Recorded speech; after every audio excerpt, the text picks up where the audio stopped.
এই সন্দ্বীপ ছিল একটা সময়ে আপনার জাহাজ এবং লবণের জন্য বিখ্যাত। এই সন্দ্বীপ তো সন্দ্বীপের একটা বৃহত্তম একটা স্থান। একটা সময় সন্দ্বীপের সর্ববৃহত্তম স্থান এটাই ছিল। এখানে ছিল। আসসালামু আলাইকুম। ইসরা গ্যালারির পক্ষ থেকে সবাইকে আন্তরিক শুভেচ্ছা এবং অভিনন্দন। আমি বর্তমানে আছি সন্দ্বীপের পশ্চিমে, অর্থাৎ রহমতপুরের বেড়িবাঁধের ঠিক এখানে দাঁড়িয়ে আছি। তো এখন এই বেড়িবাঁধের এখানে যেটা আমার চোখে পড়লো আর কি, বিভিন্ন জায়গায় এরকম কিছু খুঁটি আমার চোখে পড়লো আর কি। যদি আমি একটু জুম করে দেখাই, তো এরকম কিছু কিছু জায়গায় খুঁটি আছে। তো এই খুঁটিগুলোর সম্বন্ধে আমি জানার চেষ্টা করবো। এখানে বাসিন্দা আছেন, ওনার সাথে আমরা পরিচয় হব। উনি আশা করি আমাদেরকে বিস্তারিত জানাবেন। আসসালামু আলাইকুম। ওয়ালাইকুম আসসালাম। কেমন আছেন? জি আছি আলহামদুলিল্লাহ। আপনি ভালো? জি আছি আলহামদুলিল্লাহ। আপনার নামটা? আমার নাম হচ্ছে যে মোহাম্মদ আলী বাহাদুর সোহাগ। আমার বাড়ি এখানে। এটা হচ্ছে যে পৌরসভা 1 নম্বর ওয়ার্ড, সন্দ্বীপ পৌরসভা। সন্দ্বীপ পৌরসভা 1 নম্বর ওয়ার্ড। আচ্ছা আচ্ছা। তো আমি একটু জানতে চাচ্ছিলাম যে এখানে চরের চারিদিকে যে আপনার বিভিন্ন খুঁটি দেখা যাচ্ছে, হ্যাঁ, বেড়িবাঁধের থেকে পশ্চিম দিকে, এগুলো সম্বন্ধে যদি বলতে, ওই খুঁটিগুলি কীভাবে আসলে? এই সন্দ্বীপ ছিল একটা সময়ে আপনার জাহাজ এবং লবণের জন্য বিখ্যাত। এই সন্দ্বীপ 470 বর্গ কিলোমিটার সন্দ্বীপ ছিল। বর্তমানে কিন্তু 70 বর্গ কিলোমিটার। তবে আল্লাহর অশেষ রহমতে কিন্তু সন্দ্বীপের চতুর্দিকে চর জাগছে। আমার কাছে মনে হচ্ছে এখন 70 বর্গ কিলোমিটার না, এখানে 200 বর্গ কিলোমিটার ওভারকাম করছে। তা আর আপনার যে কোশ্চেনটা ছিল যে খুঁটিটা আসলে যে দেখতেছেন, এটা কিন্তু সন্দ্বীপের একটা বৃহত্তম একটা স্থান। একটা সময় সন্দ্বীপের সর্ববৃহত্তম স্থান এটাই ছিল। এখানে ছিল সন্দ্বীপের যত প্রকারের বড় বড় স্থাপনা, দ্যাট মিন্স অফিস, কোর্ট, তারপর হচ্ছে যে ভূমি, মানে যত প্রকারের অফিস ছিল সবগুলো কিন্তু এই জায়গায় ছিল। এই জায়গায় পদ চালানো হয়নি যে এমন কোনো লোক নাই। ইভেন কি আমি আপনাকে স্ট্রেঞ্জের একটা বিষয়, সন্দ্বীপ কার্গিল হাই স্কুল নামের একটা স্কুল ছিল এই কুটির পাশেই কিন্তু এই স্কুলটা। এবং হচ্ছে যে আরও স্ট্রেঞ্জ আপনি হবেন, এখানে কিন্তু আমাদের কবি মানে আপনার জাতীয় কবি নজরুল ইসলামের আগমন কিন্তু এই সন্দ্বীপ কার্গিলে হয়েছিল 1939 সালে। আচ্ছা আচ্ছা। এটা আসলে মানে আপনাকে বলে বোঝানো যাবে না সন্দ্বীপটা কি। কবি এখানে কিন্তু আপনি জানেন যে কবি আব্দুল হাকিম অনেক ধরনের গুণীজনের জন্ম এই সন্দ্বীপে। আর ওদিকে আমি না যাই, যেটা আপনি কুটির সম্বন্ধে প্রশ্ন করছেন, কুটিটা এটা একটা সময় এই জায়গাটা বিলীন হয়ে কিন্তু আমরা এই যে বেড়ি দেখতেছেন, বেড়ি পর্যন্ত চলে আসছিল। পরবর্তীতে এটা আল্লাহর অষ্টমে চর জাগছে এবং আমার কাছে মনে হচ্ছে এখন প্রায় 15 থেকে 20 কিলোমিটার চর জাগছে।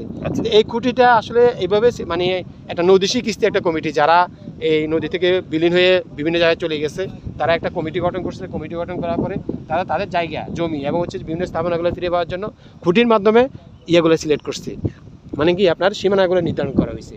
তো আমার কাছে মনে হচ্ছে যদি আল্লাহ যদি মানে সহায় হয়, একটা সময় কিন্তু আমরা হয়তো সব কিছু পাবো না, তবে কিন্তু বিশিষ্ট কিছু স্থাপনা আবার আমরা এই জায়গায় ফিরে পাবো, এটা আমার কাছে মনে হচ্ছে। আচ্ছা, আমি একটা জিনিস জানতে চাচ্ছি। মনে করেন সে আমার এখানে জায়গাটা ছিল, হ্যাঁ, আমি যদি দাবি করি, তাহলে আপনারা কি বা যে কমিটি তৈরি করেছেন তাকে এটা কিভাবে বুঝে? হ্যাঁ, আমাদের যে কমিটি, আমরা 30 জনের একটা কমিটি গঠন করা হয়েছে। আমি দপ্তর সম্পাদক, দাপ্তরিক কাজগুলো আমি নিজেই করি। এখানে ধরেন আপনার অথবা আপনার প্রত্যেক একটা জায়গা আছে, আপনি দলিল নিয়ে আসবেন। আমাদের কিন্তু এখানে সিলেক্ট করা আছে কোন জায়গায়, সরকারি কিছু জায়গা আমরা সিলেক্ট করে দিছি। তা আপনি আপনি যদি না চেনেন, আপনার চেনার মতো লোক আপনি আনলে আপনি নিজেই বুঝতে পারবেন যে এই জায়গাটা আমার। ম্যাপের মাধ্যমে আপনি নিজেই কিন্তু নিজের জায়গাটা বুঝে নেওয়ার অপশন আমরা তৈরি করে দিচ্ছি। আচ্ছা, তাহলে সেক্ষেত্রে কি আমাকে কোনো টাকা পয়সা দেওয়া লাগবে? কোনো টাকা পয়সা আপনাকে দেওয়া লাগবে না, কোনো টাকা পয়সা দেওয়া হবে। এখন আপনি যদি মনে করে থাকেন যে না, নদীশী কিস্তি নামে একটা কমিটি আছে, আমি আমার মন থেকে নিজে উৎসাহিত হয়ে আমি 5টা টাকা এখানে আমি ডোনেট করব, এটা হচ্ছে বিষয় আলাদা। তবে কিন্তু এখানে কোনো ফিক্সড নাই, কেউ কোনো টাকা পয়সা দিতে হবে। আচ্ছা, তাহলে মোট কথা কেউ যদি দাবি করে যে আমার এখানে আমার জায়গাটা ছিল এবং তার ডকুমেন্টস নিয়ে যদি শো করে, এবং আপনাদের যে কমিটি আছে তারা একসাথে বসে আলোচনা করে তাকে এই জিনিসটা আপনার বুঝে দিতে পারবেন। হ্যাঁ, ডেফিনেটলি।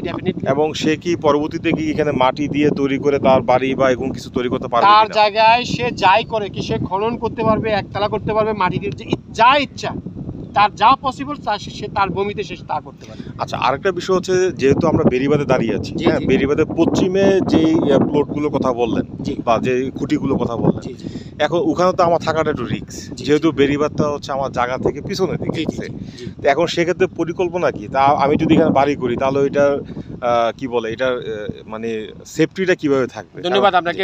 আপনি মানে মোটামুটি একটা ভালো একটা কোশ্চেন করছেন আসলে।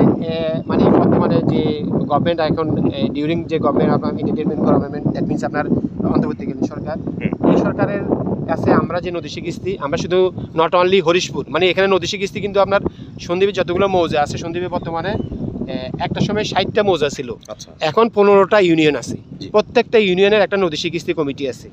প্রত্যেকটা ইউনিয়নের নদী কিস্তি কমিটি আমাদের বর্তমানে যে উপদেষ্টা মহোদয় আছে জনাব ফয়জুল করিম সাহেব, উনি তো যেহেতু দায়িত্বে আছেন, ওনার কাছে আমরা একটা মানে লিখিত একটা আবেদন আমাদের জন্য একটা প্রোটেকশন ব্রিজ দেওয়া হয়। প্রোটেকশন ব্রিজ যদি দেওয়া হয়, আমরা কিন্তু এখানে বেরির বাইরে অনেকে কিন্তু আপনার স্থাপনা মানে থাকার জন্য আমরা ব্যবস্থা করতে পারবো।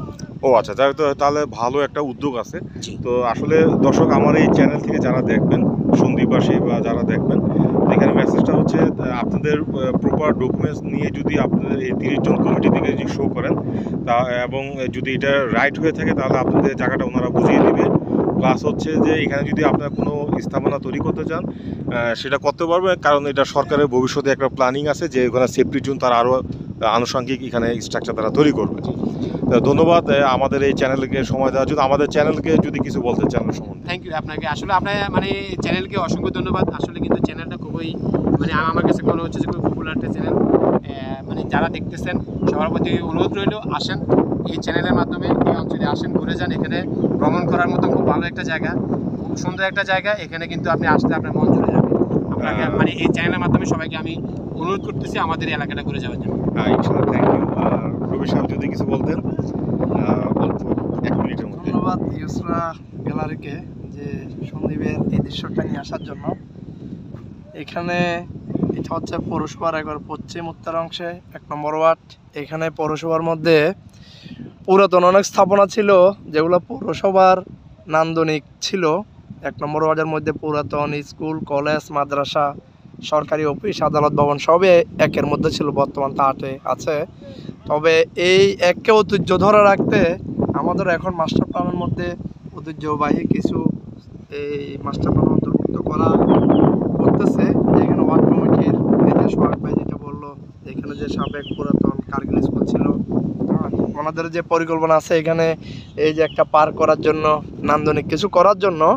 তো আমরা পুরাতন শহরের ঐতিহ্যকে ধরে রাখার জন্য মাস্টার প্ল্যানে ঐতিহ্য কিছু মাস্টার প্ল্যান অন্তর্ভুক্ত করতে চাচ্ছি আর কি।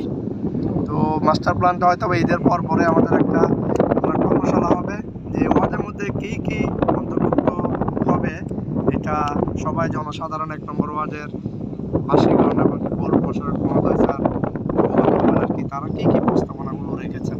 ধন্যবাদ। Thank you.